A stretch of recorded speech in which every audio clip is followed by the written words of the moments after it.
জানিয়ে দেব এই মুহূর্তে হাতে পাওয়া সর্বশেষ গুরুত্বপূর্ণ আপডেট বাংলা সংবাদ। শুরুতেই থাকছে শেখ হাসিনাকে নিয়ে ভারতের সামনে ৩টি রাস্তা খোলা আছে।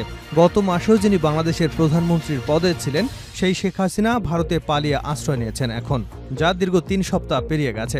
চরম গোপনীয়তা এবং কড়া সুরক্ষার মধ্যে ভারত সরকার আপাতত তার বোন শেখ রেহানার সঙ্গে থাকার ব্যবস্থা করেছে ঠিকই, কিন্তু তার সম্বন্ধে কি চূড়ান্ত সিদ্ধান্ত নেওয়া হবে সে বিষয়ে আনুষ্ঠানিকভাবে কিছুই জানানো হয়নি। ইতিমধ্যেই শেখ হাসিনার লাল পাসপোর্ট বাতিল করে দিয়েছে বাংলাদেশ সরকার। এখন শেখ হাসিনাকে নিয়ে নরেন্দ্র মোদী কোন পথে হাঁটবেন? প্রিয় দর্শক, এ বিষয়ে থাকছে একটি গুরুত্বপূর্ণ আলোচনা, সঙ্গে থাকুন। এবার জানাবো হারুন আসে সন্দেহে উত্তরায় বাড়ি ঘেরাও। আলোচিত সাবেক ডিবি প্রধান মোহাম্মদ হারুন আর রশিদ রাজধানীর উত্তরায় একটি ভাড়া বাসায় অবস্থান করছেন। এমন সংবাদের ভিত্তিতে ওই বাসা ঘিরে রাখে স্থানীয়রা। পরে খবর দেওয়া হলে ঘটনাস্থলে উপস্থিত হয় পুলিশ ও সেনাবাহিনী। উত্তেজিত জনতা বাড়িটিকে এমনভাবে ঘিরে রাখে যাতে হারুন ওই বাড়ি থেকে কোনো দিক দিয়ে পালিয়ে যেতে না পারে। প্রিয় দর্শক, শেষ পর্যন্ত হারুনের ভাগ্যে কি ঘটেছে? তিনি কি পালিয়ে গেছেন নাকি ধরা খেয়েছেন জনতার হাতে? জানতে হলে সঙ্গে থাকুন। জানাবো অনেক কষ্টে ভাগ্নেকে আয়নাঘর থেকে উদ্ধার করেছিলাম সোহেল তাজ। রাজনীতিতে ফেরার কোনো আগ্রহ নেই বলে জানিয়েছেন সাবেক স্বরাষ্ট্র প্রতিমন্ত্রী তানজিম আহমেদ সোহেল তাজ। গুম প্রসঙ্গে তিনি বলেছেন, তার এক ভাগ্নেকে অপহরণ করে 11 দিন আয়নাঘরে রাখা হয়েছিল। অনেক কষ্ট করে তার ভাগ্নেকে আয়নাঘর থেকে উদ্ধার করতে পেরেছিলেন। এদিকে মৃত্যুর 3 দিন আগেই পৃথিবীকে বিদায় বলেন সাংবাদিক সারা। রাজধানীর হাতিরঝিল থেকে রাহানুমা সারা 32 নামের এক নারী সাংবাদিকের লাশ উদ্ধার করা হয়েছে। মঙ্গলবার দিবাগত রাত 12টার দিকে তার লাশ উদ্ধার করা হয়। মৃত্যুর 3 দিন আগেই পৃথিবীকে বিদায় বলেন সাংবাদিক সারা ফেসবুকে ইংরেজিতে একটা স্ট্যাটাস দেন, যার অর্থ এমনটাই আসে, প্রিয় সারা রাহানুমা, এখন বিদায় বলার পালা। যাত্রা দীর্ঘ হয়েছে, তবে ভালো হয়েছে। আপনার প্রচেষ্টা যথেষ্ট ছিল, আপনার এখন কিছু করার ক্ষমতা নেই। তুমি সব হারিয়েছ। যাই হোক, আমি আপনার জন্য গর্বিত। আপনি এখন আরাম করতে পারেন এবং সর্বদা নিজের সাথে একা থাকতে পারেন। এটাই সবচেয়ে ভালো, নীরব থাকা এবং নিজের সাথে কথা বলা। জানিয়ে দেব নির্বাচন নিয়ে দ্রুত সংলাপ চায় বিএনপি। দেশের জাতীয় নির্বাচন এবং বিভিন্ন খাতের সংস্কার নিয়ে রাজনৈতিক দলগুলোর সঙ্গে যত দ্রুত সম্ভব ব্যাপক ভিত্তিক সংলাপ চায় বিএনপি। এই সংলাপ শুরু করবার ব্যাপারে যাতে ঘোষণা দেওয়া হয় সে ব্যাপারে অন্তর্বর্তীকালীন সরকারের প্রধান উপদেষ্টা ডক্টর মোহাম্মদ ইউনূসকে অনুরোধ করে দলটি।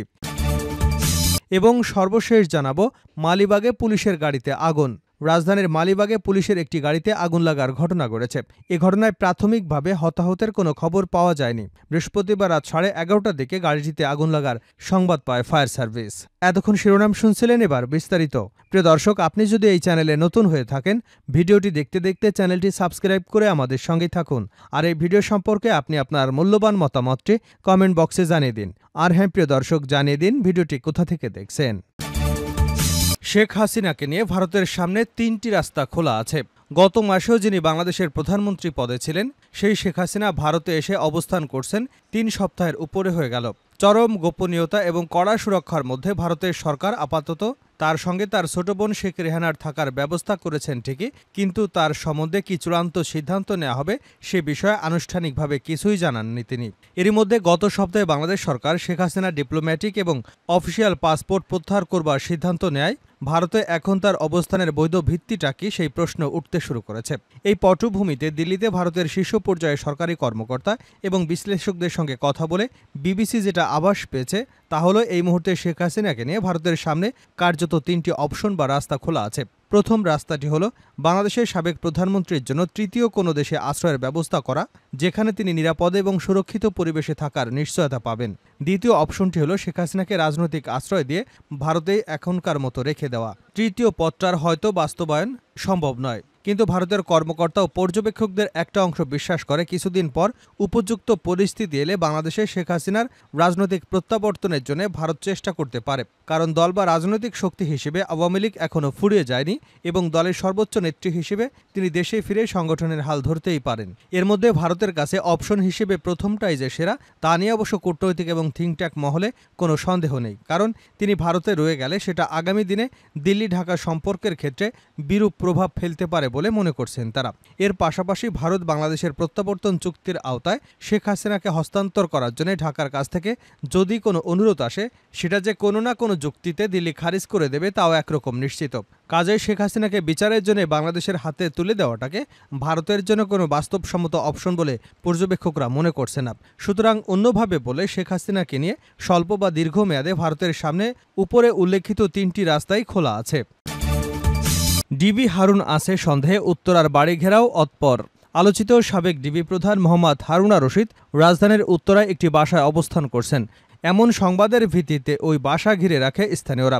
পরে খবর দেওয়া হলে ঘটনাস্থলে উপস্থিত হয় পুলিশ ও সেনাবাহিনী। বৃহস্পতিবার রাত 10টার দিকে রাজধানীর উত্তরা সেক্টর 10 এবং 12 নম্বর রোডের 4 নম্বর বাড়ির সামনে ঘটনা ঘটে। ডিএমপির এই কর্মকর্তার বিরুদ্ধে ইতিমধ্যে একাধিক হত্যা মামলা দায়ের হয়েছে। প্রত্যক্ষদর্শীরা জানান, ডিবি হারুন ভবনটিতে আসেন বলে গুঞ্জন ওঠে। এরপর ফেসবুকে অনেকেই লাইভ শুরু করেন। লাইভ দেখে সবাই বাড়ির সামনে এসে জড়ো হতে থাকেন। বাড়িটিতে অনেকগুলো পরিবার থাকে। হারুন কোন ফ্লোরে আছেন তা নিশ্চিত হওয়া যায়নি, তবে বাড়ির চারপাশে এমনভাবে ঘিরে রাখা হয় যাতে তিনি পালিয়ে যেতে না পারেন। রাত 10টার পর থেকে হারুনের উপস্থিতির গুঞ্জন থাকলে সেখানে পুলিশ এবং সেনাবাহিনীর সদস্যরা আসেন। তবে তারা বাড়িটিতে তল্লাশি চালিয়ে হারুনকে খুঁজে পাননি।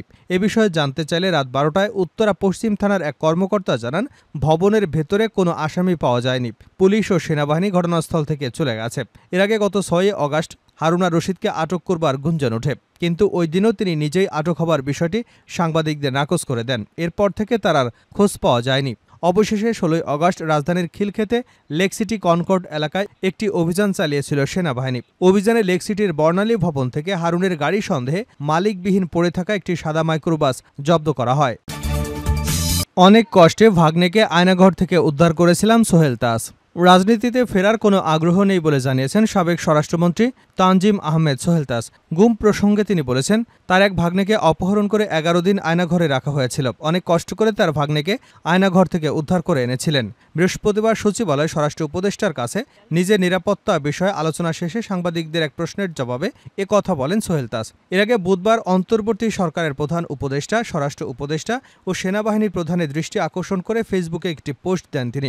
সেখানে তিনি বলেন, বুধবার রাতে তাকে অনুসরণ করা হয়েছিল। তার ধারণা ওই ব্যক্তি গোয়েন্দা সংস্থার সদস্য। সচিবালয়ে সাংবাদিকদের সোহেল তাজ বলেন, আমি যখন স্বরাষ্ট্র প্রতিমন্ত্রী ছিলাম তখন আমার দায়িত্বনীতির সঙ্গে আদর্শের সঙ্গে সততার সঙ্গে পালন করতে চেয়েছি। আমি অন্যায়, অনিয়ম, দুর্নীতির বিরুদ্ধে সোচ্চার ছিলাম। এই পদক্ষেপ নেওয়ার চেষ্টা করেছি। আমি পদত্যাগ করার পরেও সময়ে সময়ে কিন্তু আমার উপর নানা কিছু করা হয়েছিল। গুম প্রসঙ্গে সোহেল তাজ বলেন, 2013 সালে আমার এক ভাগ্নে রাকিবকে পুলিশ নিয়ে নির্যাতন করেছিল। তা নিয়েও মামলা হয়েছিল। পরে 2018-19 সালে আমার আরেক ভাগ্নে, তাকে কিন্তু গুম করা হয়েছিল। আজকে যে আয়নাঘর আছে সেই আয়নাঘরে 11 দিন রাখা হয়েছিল তাকে। আমি কিন্তু সেই সময় প্রতিবাদ করেছিলাম গুম, খুন, হত্যার বিরুদ্ধে। অনেক কষ্ট করে আমার ভাগ্নেকে উদ্ধার করে এনেছিলাম। রাজনীতিতে ফেরা নিয়ে এক প্রশ্নের জবাবে সোহেল তাজ বলেন, আমি বারবার বলেছি আমার রাজনীতিতে আসার কোনো আগ্রহ নেই। এই পচা, নোংরা এবং নষ্ট রাজনৈতিক কালচারে আমি আসতে ইচ্ছুক নই। কোনো রাজনৈতিক দলের উপর প্রতিহিংসা বা নিপীড়ন সঠিক নয় উল্লেখ করে সোহেল তাজ বলেন, অনেক নিরীহ নেতাকর্মী আছেন, তাদের উপর অত্যাচার নির্যাতনে আমি নিন্দা জানাচ্ছি। পাশাপাশি আমি আওয়ামী লীগকে বলবো, সকল রাজনৈতিক দলকে বলবো, একটু আত্মসমালোচনা এবং আত্মোপলব্ধি করে অনুশোচনাটা খুব প্রয়োজন ভবিষ্যতে এগিয়ে যাবার জন্যে। মৃত্যুর 3 দিন আগেই পৃথিবীকে বিদায় বলেন সাংবাদিক ছাড়া। রাজধানীর হাতিঝিল থেকে রাহানুমা সারা 32 নামের এক নারী সাংবাদিকের লাশ উদ্ধার করা হয়। মঙ্গলবার দিবাগত রাত 12:30টার দিকে তার লাশ উদ্ধার করা হয়। এদিকে মৃত্যুর 3 দিন আগেই পৃথিবীকে বিদায় বলেন সাংবাদিক সারা। ফেসবুকে ইংরেজিতে একটি স্ট্যাটাস দেন তিনি, যার অর্থ এমনটা আসে, প্রিয় সারা রাহানুমা, এখন বিদায় নেবার পালা। যাত্রা দীর্ঘ হয়েছে, তবে ভালোও হয়েছে। আপনার প্রচেষ্টা যথেষ্ট হয়েছে। আপনার এখন কিছু করার ক্ষমতা নেই। তুমি সব হারিয়েছ। যাই হোক, আমি আপনার জন্য গর্বিত। আপনি এখন আরাম করতে পারেন এবং সর্বদা নিজের সাথে একা থাকতে পারেন। এটাই সবচেয়ে ভালো নীরব থাকা এবং নিজের সাথে কথা বলা। আপনার বায়ুরন্ধ খোঁজা উচিত নয়, কারণ এটি আপনার জন্য উপযুক্ত নয়। নিশ্চিত করুন যে সবকিছু চলছে। শুধু নিজের সাথে একা থাকতে পারদর্শী হয়ে উঠুন। আপনার সীমা জানা গুরুত্বপূর্ণ। ভালো থাকুন। এদিকে বুধবার বেলা 11টায় 11 ঘণ্টা আগে অর্থাৎ মঙ্গলবার দিবাগত রাত 12টার দিকে ঢাকা বিশ্ববিদ্যালয়ের রাজু ভাস্কর্যের লোকেশন দিয়ে ফাহিম ফয়সালের সাথে সারা তার ফেসবুকে একটি স্ট্যাটাস দেন।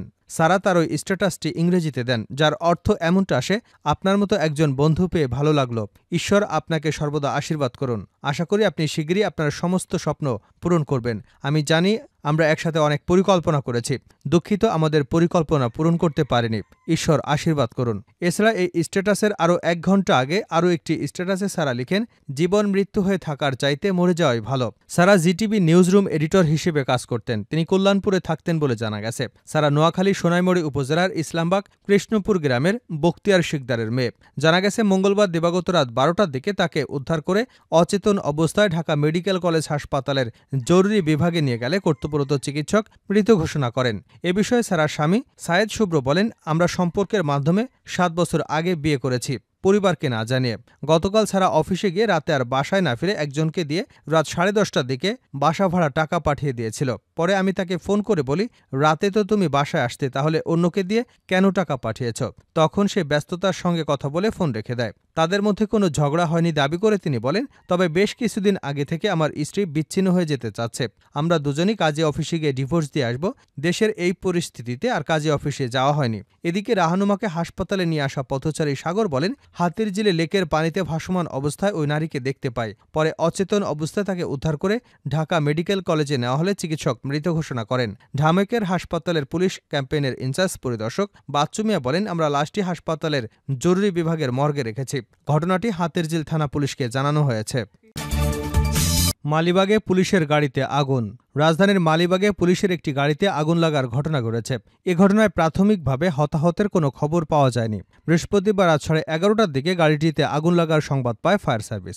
বিষয়টি নিশ্চিত করে ফায়ার সার্ভিসের নিয়ন্ত্রণ কক্ষের ডিউটি অফিসার রাকিবুল হাসান বলেন, মালিবাগ ফ্লাইওভারের উপরে পুলিশের একটি গাড়িতে আগুন লাগার সংবাদ পেয়েছি আমরা। ফায়ার সার্ভিসের 2টি ইউনিট গিয়ে আগুন নিয়ন্ত্রণে নিয়ে আসে। প্রাথমিকভাবে আগুন লাগার কারণ এবং ক্ষয়ক্ষতির পরিমাণ জানা যায়নি। স্থানীয় সূত্রে জানা গেছে, হঠাৎ করেই পুলিশের গাড়িতে আগুন জ্বলতে দেখেন তারা।